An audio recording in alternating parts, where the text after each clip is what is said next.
여러분 안녕하세요. 엘다솜이란 말이 무척 궁금했습니다. 엘이란 말은 하나님이란 뜻인 것을 알고 있는데 다솜이 무엇일까? 제가 인터넷으로 검색해서 다솜을 검색했더니 대한민국의 가수이자 배우 이렇게 나오더라고요. 그리고 그 아래에 봤더니 사랑을 뜻하는 순우리말 이렇게 나왔습니다. 엘다솜은 하나님의 사랑이구나. 정말 여러분, 이 말씀처럼 여러분 가운데 하나님의 사랑이 넘쳐서 신앙이 행복하고 또 그 사랑이 다른 사람에게 흘러 넘쳐서 그 사랑을 이웃과 세상에 전하는 그런 이름 그대로의 사명을 감당하는 여러분이 되시기를 바라겠습니다. 혹시 화면이 좀 나올까요? 예. 하나님 말씀 로마서 15장 28절 함께 읽어볼까요? 시작. 그러므로 내가 이 일을 마치고 이 열매를 그들에게 확증한 후에 너희에게 들렀다가 서바나로 가리라. 오늘 이 시간에 저는 여러분과 함께 서바나로 가리라라는 제목으로 하나님 말씀 나누기를 원합니다. 제가 죽기 전에 꼭 가고 싶은 버킷리스트 가운데 산티아고 순례길이 있습니다. 여러분, 이 길은 2000년 전에 예수님의 제자였던 야고보가 스페인의 복음을 전하기 위해서 갔던 길입니다. 그 길은 프랑스의 생장 피드포르라고 하는 남부 도시에서 시작해서 이 스페인의 산티아고까지 무려 780km 걸어서 적어도 좋기 한 달은 걸리는 매우 긴 길입니다. 제가 이 길을 꼭 걷고 싶은 이유는 이 길이 참 아름답기도 하지만 그 길을 걸으면서 정말 이 복음을 전하기 위해서 갔던 그 사도의 마음을 헤아리면서 나의 사명을 다시 한번 돌아보고 싶었기 때문입니다. 그런데 여러분, 성경에 보면 저뿐만 아니라 정말 스페인에 가고 싶었던 사람이 있었는데 그분은 바로 사도 바울이었습니다. 오늘 본문에 내가 이 일을 마치고 이 열매를 그들에게 확증한 후에 너희에게 들렀다가 서바나로 갈 거야 이렇게 말하고 있어요. 여러분, 이때 사도 바울은 그의 3차 전도 여행을 거의 마치고 예루살렘으로 가는 길에 있었습니다. 그가 예루살렘으로 가는 길에 고린도에서 잠시 머물면서 로마에 있는 교인들에게 편지 쓰면서 내가 너희들에게 갈 거야. 그러나 나의 최종 목적지는 너희가 아니라 스페인까지 가는 것이 나의 최종 목적지야. 이렇게 말하고 있습니다. 여러분, 사도 바울은 예루살렘으로 가는 길이었습니다. 예루살렘에는 사도 바울을 죽이기로 작정한 사람들이 기다리고 있었습니다. 하지만 사도 바울은 죽을 수 없었어요. 왜냐하면 그의 목적인 서바나, 스페인까지 가는 것이 그의 목적이었고 그 목적을 이루기 전에는 죽을 수 없는 것을 그는 알았기 때문입니다. 여러분, 사도 바울이 가고자 했던 로마는 이미 300년 전에 포에니 전쟁을 끝나고 소위 말하는 지구상의 최고의 강대국이었습니다. 그 당시 로마는 그야말로 팍스 로마나, 평화의 시대였습니다. 모든 길은 로마로 통했습니다. 로마는 정치, 경제, 사회, 교통의 중심지였습니다. 사도 바울은 그 로마에 가서 복음 전하기를 원했어요. 로마의 길이 세계로 통한 것처럼 로마의 복음을 전해서 그의 복음이 세계로 뻗어나가기를 원했습니다. 여러분, 하지만 그의 최종 목적지는 로마가 아니었어요. 스페인 서바나였습니다. 사도 바울은 다시 한번 그의 목적을 이렇게 천명하지요. 내가 너희에게 가려 하던 것이 여러 번 막혔더니 이제는 이 지방에서 일할 곳이 없고 언제든지 서바나로 갈 때에 너희에게 가기를 바라고 있었으니 이는 지나가는 길에 너희를 보고 너희와 먼저 사귐을 가진 후에 너희의 도움을 받아서 내가 서바나로 가기를 원한다. 이렇게 말하고 있는 거예요. 여러분, 왜 사도 바울이 그렇게 스페인에 가기를 원했을까요? 그것은 이 유럽의 서쪽 끝이었던 스페인이 이 사도 바울의 생각에는 땅끝이라고 생각을 했어요. 예수님은 승천하시기 전에 성령이 너희에게 임하시면 너희가 권능을 받고 예루살렘과 유대와 사마리아와 땅끝까지 내 증인이 되리라 말씀하셨어요. 예루살렘과 유다는 베드로를 중심으로 전도했다면 이방인의 사도로 부름을 받아서 사마리아와 땅끝까지 복음을 전하는 것이 예수님이 나에게 주신 사명이라고 생각했고, 사도 바울은 내가 죽기 전에 반드시 그 사명을 이루기 위하여 서바나에 갈 거야 이렇게 말하고 있었던 것입니다. 여러분, 이번에 대총회의 표어가 뭔지 아십니까? 대총회의 표어가 뭡니까? 아무도 모르시네. 대총회의 표어는 I will go입니다. I will go. 하나님이 어디를 보내시든지 내가 가겠다는 선교적 사명입니다. 그런데 그 마음을 품었던 사람은 바로 사도 바울이었어요. I will go to Spain. 여러분, 1492년에 콜럼버스가 신대륙을 발견한 이래로 우리는 땅끝이 스페인이 아님을 알고 있어요. 그리고 그 당시 사람이 생각했던 것처럼 땅끝이 어느 한 땅이 떨어지는 지점이 아니라 지구가 둥근 것을 알고 있어요. 어디까지 전하면 땅끝일까요? 지난 6월에 세인트루이스에서 대총회가 열렸지요. 대총회 마지막 순서는 아직까지 재림 기별이 들어가지 않은 18나라의 깃발을 들고 모두 단상에 올라가서 이 나라를 위해서 특별히 하나님이 속히 이 나라의 복음을 전하게 해달라고 기도하는 것이었습니다. 여러분, 재림교회는 이미 235나라의 복음을 전하고 있어요. 이 18나라만 전하면 땅끝까지 복음을 전하는 것일까요? 최근에 선교를 연구하는 학자들이 1040 윈도우라는 말을 쓰기 시작했어요. 1040 창문. 북위 10도, 싱가포르이 지나가는 북위 10도와 북한의 평양이 지나가는 북위 40도, 그 선이 지나가는 아시아와 유럽과 북아프리카 지역을 창문 4개로 묶어서 아주 좁은 창문을 만들었는데 이 지역이 1040 윈도우예요.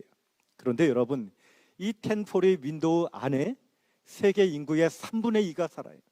거기에는 15억의 중국이 있고 13억의 인도가 있습니다. 그런데 여러분, 주님께서는 우리 세천사의 기별을 여러 나라와 족속과 방언과 백성, 다시 말하면 모든 민족에게 복음을 전하라고 했는데 이 1040 윈도우 지역 안에 아직 복음이 들어가지 않은 종족들이 6,187개나 있어요. 그들의 인구가 31억 6천만, 지구 인구의 거의 절반이 됩니다. 그들에게 아직 기별이 들어가지 않은 것입니다. 그런데 여러분이 1040 윈도우 지역 가운데 지구상에 기독교를 핍박하는 50개 국가 가운데 45개 국가가 이 지역에 있어요. 세계 인구의 극빈층 80%가 이 지역에 거주하고 있습니다. 세계 주요 종교의 발상지입니다. 불교, 이슬람, 힌두교, 기독교. 여러분, 그런데 이 1040 윈도우 지역 안에 4개의 아주 큰 장벽이 있는데 첫 번째는 불교입니다. 캄보디아 불교 97%, 기독교 0.4%, 미얀마 불교 80%, 기독교 7%, 태국 불교 93.2%, 기독교 0.9%. 동남아 국가들을 중심으로 한 이 불교 국가는 강력한 도전인 것입니다. 우리가 여기에 복음을 전해야 합니다. 두 번째는 다신교입니다. 다신교는 말 그대로 여러 신들을 믿는 종교인데 특별히 인도와 네팔을 중심으로 한 다신교, 그들에게 가장 큰 신은 힌두신이고 이 힌두신이 말하는 세상의 종교의 종류만 3억 3천만 개가 넘는다 그래요.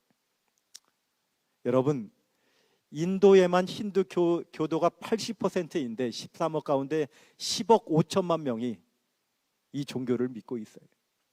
그 지역에 우리가 가야 합니다. 여러분, 이슬람 국가는 여러분 잘 아시는 기독교의 가장 큰 적이지요. 제가 적이라고 표현해서 죄송합니다. 우리가 선교해야 될 대상이지요. 이라크 국민의 99%가 이슬람 교도입니다. 요르단 97%, 팔레스틴 98%, 사우디아라비아 93%, 시리아 93%, 예멘 99%, 이란 99.5%. 여러분, 이 이슬람 국가들이 지구상에 17억 명이 넘어요. 그들이 얼마 후에는 기독교 인구를 넘어설 것이라고 말하고 있어요. 여기에 우리가 가야 합니다. 네 번째 장벽은 공산주의죠. 여러분, 중국과 특별히 우리와 같은 민족 북한입니다. 공산권에서는 종교를 아편이라 하면서 기독교를 핍박하고 있어요. 오픈 도어즈라는 곳에서 발표하는 세계에서 기독교를 가장 핍박하는 나라들, 이 붉은색으로 표시됐는데 여러분, 특별히 이 빨간색은 가장 심각하게 핍박하는 국가인데 이 북한은 20년째 부동의 일입니다. 최근에 우리가 코로나를 겪고 있지요. 이것은 예수님 재림의 징조입니다. 빌 게이츠는 다음 팬데믹은 더 전염성이 강하고 치명적일 것이라고 경고하고 있습니다. 여러분, 최근에 재림의 징조가 날마다 쏟아지고 있죠. 이 한국의 헤드라인 뉴스를 모아봤는데 미국에 50도가 넘었다 그래요. 인도에 50도가 넘어서 날아가는 새도 떨어진다 그래요. 스페인, 포르투갈의 폭염으로 1000명이 넘게 사망했습니다. 중국에 149년 만에 폭염이 몰아닥쳤고 100년 만에 홍수가 있었습니다. 일본 사상 최대 폭우가 있었고 유럽에 100년 만에 기록적인 폭우가 있었고 미국의 데스밸리에 1000년 만에 폭우가 내렸고 파키스탄에는 3개월째 비가 내리는데 국토의 3분의 1이 잠겼어요. 여러분, 세상 사람들이 표현하기를 노아 홍수 당시나 있을 만한 일이 지금 벌어지고 있다고 말합니다. 한국도 80년 만에 폭우가 내렸습니다. 미국 서부에 1200년 만에 가뭄으로 농사도 포기하는 가구가 늘어납니다. 중국에 가뭄이 있고요. 유럽에 강이 말라가고 있고요. 3억 명이 굶주리고 있고 아프리카에 1300만 명이 굶어 죽어가고 있습니다. 이런 일이 앞으로 더 자주 더 크게 발생할 것이라고 말하고 있어요. 여러분, 그런데 이 모든 징조들이 이루어지는 징조라면 마지막 징조는 저와 여러분이 이루어야 할 징조인데 그것은 천국 복음을 세상 끝까지 전하는 것이지요. 그래야 끝이 올 것이라고 주님은 말씀하고 있는 것입니다. 여러분, 우리 주님은요, 성령의 능력으로 지금 우리가 복음을 전해야 한다. 그래야 끝이 올 것이다. 이렇게 말하고 있어요. 많은 사람들이 물어요. 목사님, 대체 주님 언제 오실까요? 주님 언제 오셔서 이 땅의 불행을 끝내시겠습니까? 이렇게 말할지 모르지만 여러분, 사실 이 질문은 하나님이 오히려 우리에게 하셔야 될 질문이에요. 너희가 나서기만 하면 내가 성령의 능력으로 온 세상에 복음을 전할 수 있도록 도울 준비가 다 되었는데 언제 너희가 나서서 이 마지막 사명 마치고 내가 이 땅에 재림해서 이 지구의 불행을 종식시키게 해주겠니? 여러분, 선지자는요, 우리가 주의 재림을 기다릴 뿐만 아니라 그것을 재촉하는 것이 우리의 특권이라고 말했습니다. 제가 청년 시절에 안식일 오후에 청년 활동하기 전에 항상 일어나서 이렇게 외쳤어요. 청년회장이 표하면 그리스도의 사랑이 우리를 강권하시는도다. 목적하면 재림기별을 이 시대 안으로 온 세상에 전파하자. 이렇게 외쳤어요. 정말 재림기별을 이 시대 안으로 내가 죽기 전에 온 세상에 전해야지 하는 것이 여러분 선배들의 표였습니다. 여러분, 우리의 선배 중에 선배인 사도 바울은 내가 죽기 전에 땅끝까지 복음을 전해야지 하는 마음으로 서바나로 가리라 이렇게 표현했던 것입니다. 오늘 그 사도 바울의 정신이 이 엘다섬 교회 성도들의 또 하나의 결심이 되기를 간절히 바라겠습니다. 여러분, 그렇다면 우리가 세상에 복음을 전하기 위해서 어떻게 해야 할까요? 첫 번째는 간절하게 기도하라는 거예요. 간절하게 기도하라. 여호와의 눈은 온 땅을 두루 감찰하사 전심으로 자기에게 향하는 자들을 위하여 능력을 베푸신다고 했는데 하나님은 기도하는 사람을 사용하십니다. 기도하는 사람을 통하여 능력을 베푸십니다. 여러분, 선교는 우리의 일이 아니라 하나님의 일입니다. 미시오 데이, 하나님께서 그 시대에 필요한 사람을 불러서 그분의 일을 하시는 것입니다. 최초의 선교사로 예수님을 부르신 분은 하나님이셨습니다. 여러분, 하나님은 선교의 문을 열어주셔요. 베드로에게 3번이나 부정한 짐승을 환상으로 보여주시면서 잡아먹으라 말씀하셨어요. 베드로가 하나님, 저는 이 속된 거 먹을 수 없습니다. 하나님이 내가 깨끗게 한 것을 너가 속되다 하지 마라 이렇게 말씀하셨어요.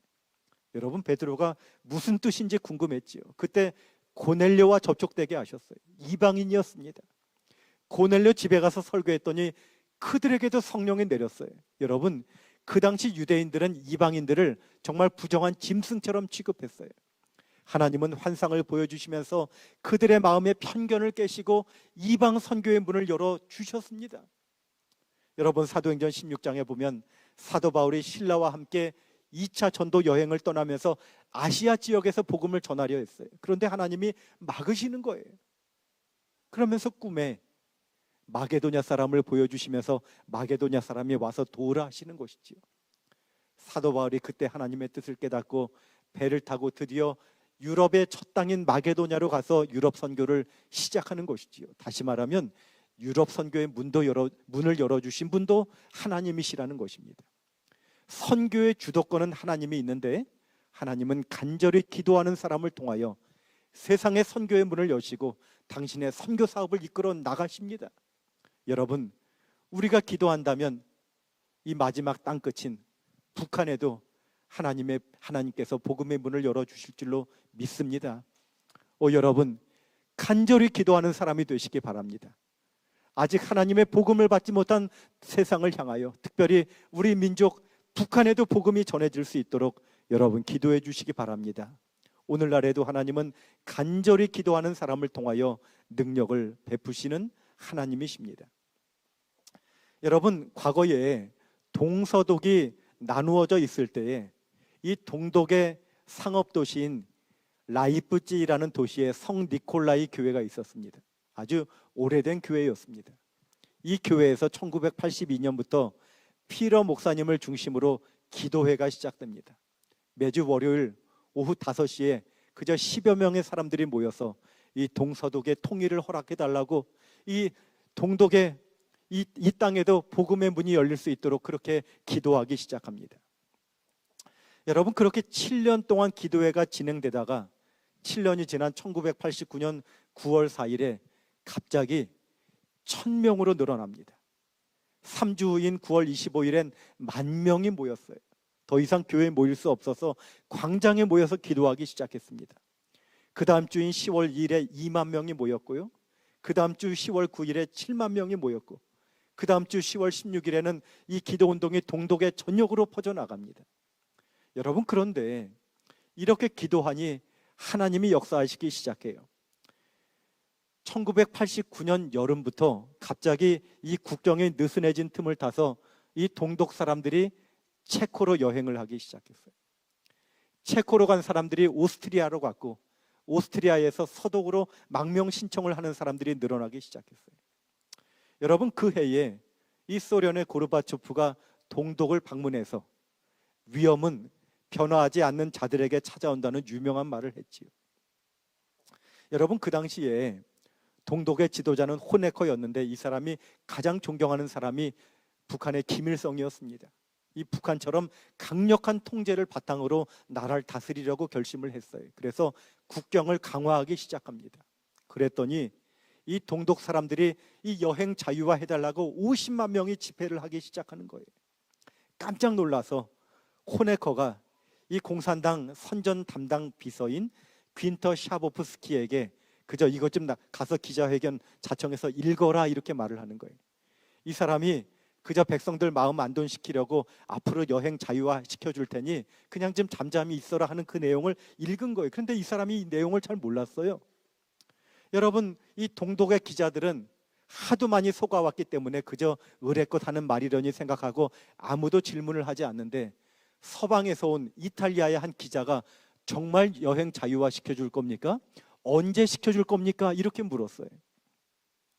여러분, 이 샤보프스키가 이 내용을 잘 모르고 그냥 끄적끄적 이렇게 보다가 잘 모르겠어요. 그래서 자기도 모르게 즉시라고 대답을 했어요. 즉시. 여러분, 이 말을 듣고 사람들이 드디어 여행 자유화가 됐구나 하고 이 국경으로 달려가기 시작합니다. 이 국경을 지키는 병사들이 총을 들고 막아서는데 그들에게 당신들 뉴스 안 봤냐고 하면서 그냥 밀어닥치는 거예요. 여러분, 그날 베를린 장벽이 무너지고 동서독이 통일되게 됐죠. 여러분, 이렇게 역사의 물줄기가 바뀌는 일이 말 한마디 실수 때문에 되었다고요? 아닙니다. 기도하는 사람들은 이것이 하나님의 능력으로 된 것임을 깨달았습니다. 이 기도회를 이끌었던 휘러 목사님이 이렇게 말하지요. 그것은 겨자씨만큼이나 작게 시작되었다. 하나님을 향한 전적인 신뢰와 정교적인 기도로 헌신한 이 작은 사역을 하나님께서 이토록 크게 사용하실지 그 누구도 몰랐다. 기도 운동은 피 한 방울 흘리지 않고 강력한 공산주의 체제를 붕괴시킨 평화혁명이며 성경적 방법이 낳은 기적이었다. 여러분이 기도한다면 하나님 북한 문 열어주실 것입니다. 여러분 기도해 주시겠습니까? 기도해 주시겠습니까? 제가 가는 교회마다 기도 요청을 하는데 여러분 기도해 주실 분들은 예배 끝나고 잠시 이 앞자리에서 기도해 주시겠다고 하는 약속으로 같이 사진 한번 찍겠습니다. 제가 Pray for North Korea라는 배너를 가져왔어요. 여러분 정말 기도해 주시기 바랍니다. 여러분이 기도해 주시면 세계 복음의 문이 열릴 것입니다. 여러분 지금 한국에 북이란 이름으로 활동하는 북한을 위해 준비하는 청년들이 있어요. 이름이 특이하죠? 북한을 위하여 영어로 북책입니다. 책을 읽고 지식을 쌓아서 세 번째 북소리, 드럼 소리를 내듯이 우리의 목소리를 내어 기별을 전하겠다는 청년들인데 이 청년들이 매주 수요일 9시마다 줌으로 모여서 지금도 북한을 위해 기도하고 있어요. 이미 90번 넘게 기도회를 하고 있습니다. 여러분 지금도 하나님은 기도하는 사람을 통하여 복음의 문을 여십니다. 여러분 다시 한번 부탁드립니다. 간절히 기도해 주시기 바랍니다. 세계 선교를 위하여 무엇을 준비할까? 두 번째, 지금 최선을 다하라 하는 것입니다. 지금 최선을 다하라. 하나님은 400년 동안 종살이하던 이스라엘 백성을 구원하기 전에 모세를 부르셔서 먼저 물으셨어요. 내 손에 있는 것이 무엇이냐? 그가 이르되 지팡이입니다. 여러분 그 지팡이는 모세가 40년 동안 미디안 광야에서 짐승을 돌보던 지팡이였어요. 그는 정말 충실히 짐승을 돌봤습니다. 하나님은 이제 그 지팡이를 들고 가라 하면서 그 지팡이를 들고 200만이 넘는 하나님의 백성을 구원하는 능력의 지팡이로 사용하실 작정이었습니다. 여러분 그 지팡이는 애굽에서 능력을 행하는 뱀으로 변하는 지팡이가 되었고 이스라엘 백성들이 갈증을 느낄 때에 반석을 쳐서 물을 마시게 하는 지팡이가 되었고 그 지팡이를 내어밀 때 바다가 갈라지고 마른 땅 건너듯이 백성들이 지나가게 하는 능력의 지팡이가 된 것입니다. 여러분 하나님은 짐승을 치울 때에 정말 최선을 다하는 그 모세를 통하여 200만 백성들을 구원하는 능력의 사람으로 사용하셨습니다. 여러분 다윗도 그가 보잘것없는 목동으로 있을 때 정말 최선을 다해서 그 짐승들을 돌봤습니다. 짐승이 나타나면 목숨을 걸고 양들을 지켰습니다. 그런데 하나님은 그런 다윗을 불러서 정말 블레셋이 쳐들어왔을 때 골리앗을 쓰러뜨리고 국가를 구원하는 사람이 되게 하셨지요. 요셉이 억울하게 누명을 쓰고 감옥에 갔을 때 얼마나 마음에 상심했을까요? 세상을 원망하면서 그는 우울증에 걸리지 않았어요. 그 대신 그는 옥중에서 최선을 다했습니다. 오죽하면 간수가 아주 그 죄수인 요셉에게 모든 거 맡기고 돌아보지 않을 정도로 거기서도 충성했더니 하나님은 그를 총리로 세워주시고 민족을 구원하는 사람으로 세워주신 것입니다. 오늘 하나님이 여러분에게 물을 거예요. 내 손에 있는 것이 무엇이냐? 우리 학생들은 예, 책입니다 이렇게 대답할 거예요. 우리 주부들은 예, 설거지입니다 이렇게 말할 거예요. 여러분 손에 무엇이 들려있든 여러분이 지금 무엇을 하시든지 간에 최선을 다하는 사람 하나님이 언젠가 크게 사용하십니다. 영감의 글은 말하지요. 이 생에서의 성공과 내세의 생명을 얻는 성공은 작은 일에 충성하는 것에 좌우된다 하였습니다. 여러분 정말 무엇이든지 최선을 다하시기 바랍니다. 강철왕 앤드류 카네기는 미국 포브스지가 발표한 그 당시 환율을 계산할 때 미국 역대 두 번째 부자입니다. 첫 번째는 록펠러이고 두 번째는 카네기이죠. 여러분 카네기가 자신의 이름을 딴 카네기 철강 회사를 만들고 그가 나이가 들어서 누구에게 이 회사를 물려줄까 그렇게 생각하기 시작했습니다. 그런데 많은 사람들이 궁금해하던 중에 놀랍게도 그의 비서였던 찰스 쉬브에게 그 회사를 물려줬습니다. 여러분 이 쉬브는요 초등학교밖에 졸업하지 못했습니다. 그는 청소부로 이 회사에 입사를 했어요. 그런데 열심히 하다 보니 청소 부장이 되었습니다. 그가 충성을 다하다 보니 나중에는 비서가 되었고 최고 비서가 되었습니다. 이 쉬브가 자신을 후계자로 임명한 카네기에게 사장님, 제가 한 번도 사장님을 거역해 본 적이 없는데 이번만큼은 거역해야겠습니다. 사장님, 우리 회사에 석박사가 얼마나 많은데 왜 저를 시키십니까? 그때 카네기가 말하지요. 여보게, 박사가 필요하면 박사를 불러다 쓰게, 그리고 돈으로 보상하게. 기술자가 필요하면 기술자를 불러, 그리고 돈으로 보상하게. 그러나 충실함은 돈으로 환산할 수 없는 가치라네. 여러분, 정말 이 찰스 시부가 그 회사를 이어받아서 멋지게 성공시켰지요. 여러분, 하나님은 충성하는 사람, 최선을 다하는 사람을 사용하십니다. 여러분이 큰 사명을 위하여 기도하신다면 지금 맡은 일에 최선을 다하게 되시기를 바랍니다. 여러분, 마지막으로 여러분에게 제가 도전하고 싶어요. 사명에 한번 목숨 걸어보라는 거예요. 사명에 목숨 걸어보라. 서반하러 가겠다는 사도 바울은 이렇게 말하지요. 내가 달려갈 길과 주 예수께 받은 사명, 곧 하나님의 은혜의 복음 증언하는 일을 마치려 하면은 나의 생명조차 조금도 귀한 것으로 여기지 아니하노라. 서반하러 가겠다, 땅끝까지 복음을 전하겠다 할 때 그의 마음 가운데는 이 사명을 위하여 내 생명 아끼지 않고 한번 불태워 보겠다는 그의 목숨 건 그런 결심이 담겨 있었던 것입니다. 여러분도 한번 사명에 한번 목숨 걸어 보시기 바랍니다. 1937년에 완공된 금문교는 세계에서 관광객이 가장 많이 찾는 명소 중에 하나입니다. 그런데 여러분, 이 금문교가 다른 것으로 유명한데 세계에서 자살을 가장 많이 하는 곳이에요. 지금까지 1600명이 여기서 자살을 했어요. 그런데 여러분, 여기서 자살하려면 정말 용기가 필요합니다. 높이가 227m, 웬만한 다이빙 선수도 똑바로 수직으로 떨어지지 않으면 몸이 다 찢어질 정도입니다.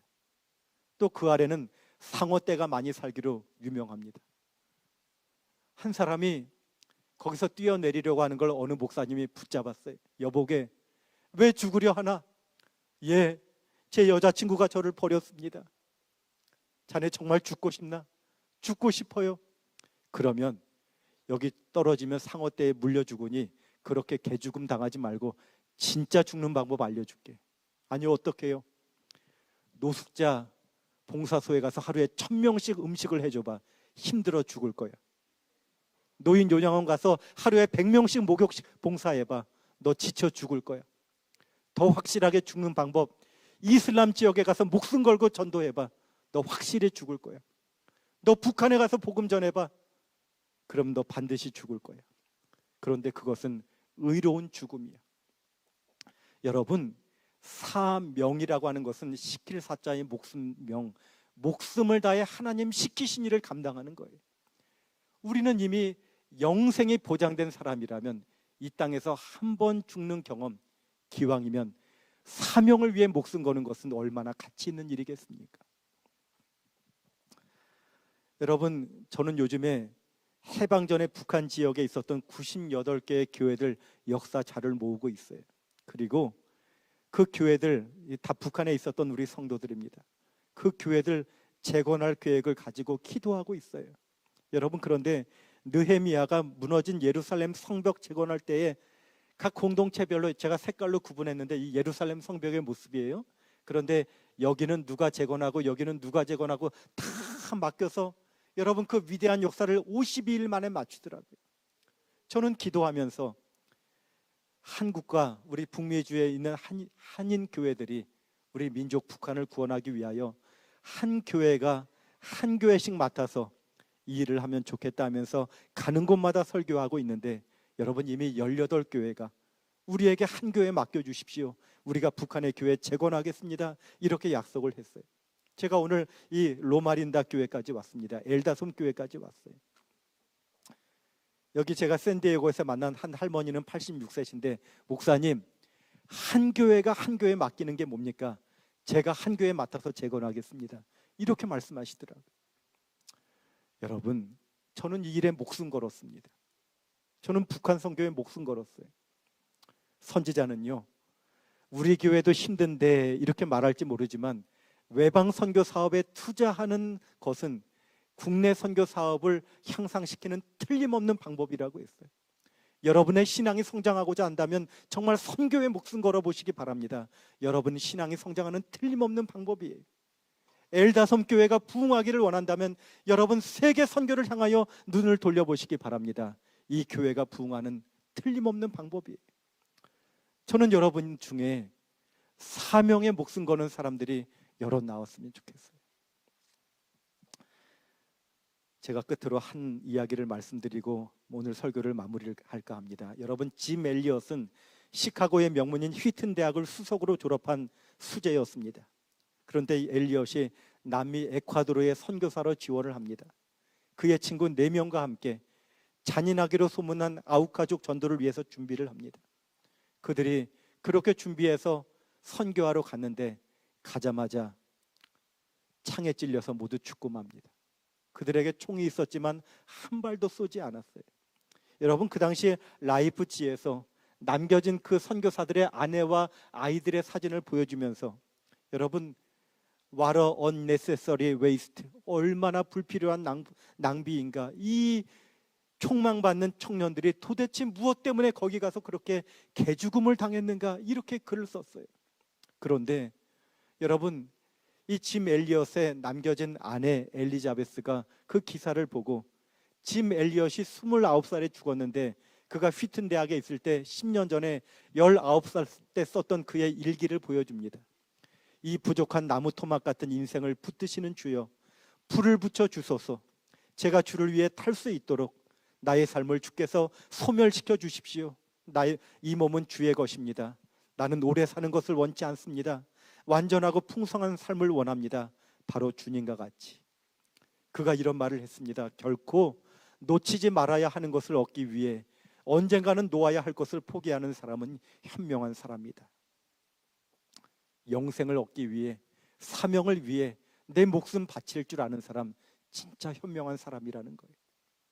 여러분, 그런데 그들이 그렇게 죽은 후에 남겨진 아내들이 간호사 훈련을 받고 5년 뒤에 그 아우카족에게 또 떠나는 거예요.